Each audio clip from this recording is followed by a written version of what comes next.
ఇప్పుడు 7-8 power centres తయారైనాయి. యోగి ఆదిత్యనాథ్ని ఒక unsuccessful chief మినిస్టర్గా చూపించే ప్రయత్నం యూపీలో బీజేపీ హెడ్ క్వార్టర్సే చేస్తుంది. ఆర్ఎస్ఎస్ ఆయన్ని బ్యాక్ చేస్తున్నప్పటికీ బీజేపీ హెడ్ క్వార్టర్స్ ఆయన ఎట్లాగైనా పొద్దున కాంపిటీషన్కి రాకుండా చేయాలని చెప్పేసి నరేంద్ర మోడీ గారు 3 టర్మ్స్ అయిపోయిన తర్వాత 4వ టర్మ్ చేయడానికి వారి పార్టీ రాజ్యాంగం అంగీకరించదు.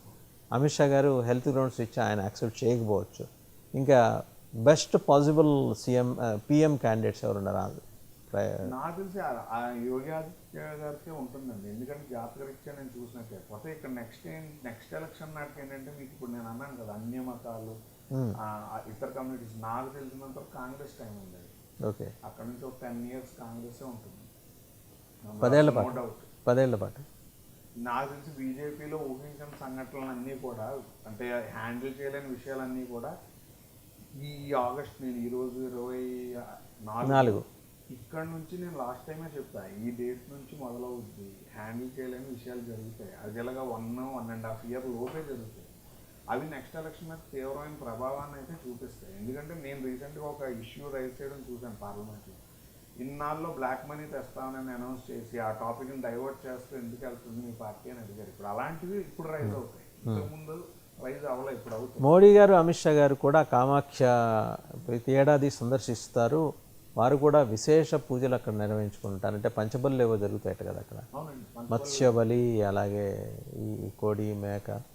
పంచబలు అంటే గేదెని, మేక, చెరుకు, గుమ్మడి, చేప ఇస్తారండి. ఈ 5 వీటిని 5 బలిస్తారు అక్కడ మస్ట్ అనమాట. అది ఈ మధ్యకాలంలో నేను ఎక్కువ విపరీతం అని చెప్తాను కదండి. మీకు గోల్డ్ కూడా డొనేట్ చేసిన అమ్మాని ఫ్యామిలీ 19లో చేశారు, కరోనా ముందు. కరోనా తర్వాత వాళ్ళు బిజినెస్ కూడా బాగా. వేమూరి ఈయన ఇటు చూస్తే వేమిరెడ్డి ప్రభాకర్ రెడ్డి గారు కూడా శ్రీశైలం దేవస్థానాన్ని కంప్లీట్, శ్రీశైలం కాదు శ్రీకాళహస్తి దేవస్థానాన్ని కంప్లీట్ బంగారు తాపడంతో చేయించే కార్యక్రమం చేస్తున్నారు. సో ఉన్నారు దాతలు, విరాళాలు ఇచ్చేవాళ్ళు, వాళ్ళు సాత్వికంగా వెళ్తున్నారు. నేను ఒకటే చెప్తున్నాను, వైష్ణవంలో గోల్డ్ ఓకే, శైవంలో గోల్డ్ నాట్ ఓకే. ఓకే, శైవంలో గోల్డ్ నాట్ ఓకే. మీకు అదే అంటున్నాను కదా, మనం చరిత్రని ఫస్ట్ అర్థం చేసుకోవాలి. చరిత్ర కన్నా మన మైథాలజీ పుట్టుగా వాటిని ఆచరించే విధానాలను మనం అర్థం చేసుకోవాలి. మరి అంటే ఆయనకి చెప్పేవాళ్ళు, సలహాదారులు ఉండకపోవచ్చు అంటారా? ఋషుల కోసం చదవమంటున్నానండి, అందుకే ఋషులు గురువుల కోసం చదవమన్నాను. మీరు చెప్పడానికి లేదు. వైష్ణవంలో బంగారమే, సంపద, సుఖభోగాలు అన్నీ కూడా ఆయన దగ్గర ఉంటాయి. రైట్, అంటే వాళ్ళు what ever the mode they follow, end of the day ఏంటంటే దేవుడి కోసమే చేస్తున్నారు. కాబట్టి వైష్ణవానికి పనికొచ్చిన బంగారం శైవానికి ఎందుకు పనికిరాదు చెప్పండి? అంటే మీకు చెప్తున్నాను కదండి, చంద్రబలం కలిగిన వ్యక్తి శివుడు అండి. ఆయన ప్రకృతి ఆరాధకుడు, ప్రకృతి ఆయన స్వయంగా ప్రకృతి. ఎందుకంటే ప్రకృతిలో ఆయన విద్వాంసం ఉంది. ఆయన అందుకే కదా దీన్ని కూడా అంటే ఎంటర్టైన్ చేసే క్యారెక్టర్గా మనం చూడలేము శివుడిని.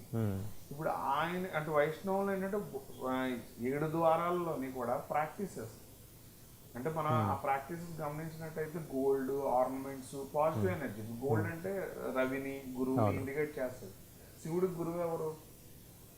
శివుడికి ఆత్మ ఏది? ఈ 2 లేవు కదా ఆ దేవుడు ఆయన. ఇప్పుడు అలాంటిది ఆయన దగ్గరికి ఆ మెటల్ కూడా రాదు. ఇప్పుడు ఏదైతే ఉందో అతనికి దగ్గరికి ఆ మెటల్ కూడా వర్కౌట్ అవ్వదు. ఇప్పుడు నేను అనేది అదే, శైవంలో లేనిది అప్పుడులో రాజులు కట్టినప్పుడే గుళ్ళు సంపదలు దాయలేదండి. మీకు నిధులు చాలా తక్కువగా దొరికే టెంపుల్స్ అన్ని శివాలయాలు, ఎక్కువగా దొరికేవన్నీ వైష్ణవ దేవాలయాలు. అలాంటి చోట మీకు అర్థమైపోతుంది కదా దీనికి లాజిక్ ని, మన స్పిరిచువాలిటీని, నిజాన్ని మాట్లాడుకునేటప్పుడు. అంటే హిందూ మతం PhD లాంటిదండి, దాన్ని ఇంటర్మీడియట్